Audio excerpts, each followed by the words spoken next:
その少女の存在は密かに隠されていた。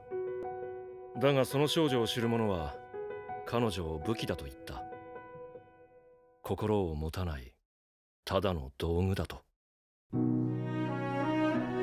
バイオレット・エヴァーガーデン、君はまだ役に立つ。働ける。ここでな。郵便物を開けるのは難しいか？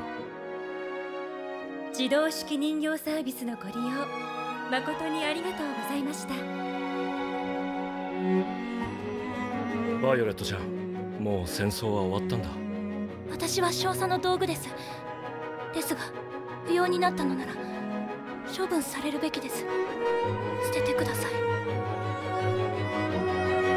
イオレット、君は生きて自由になりなさい。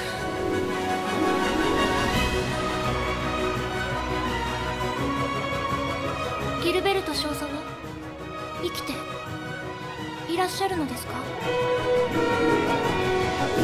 れから君はたくさんのことを学ぶよ。だけど学ばない方が、知らない方が楽に生きられるかもしれない。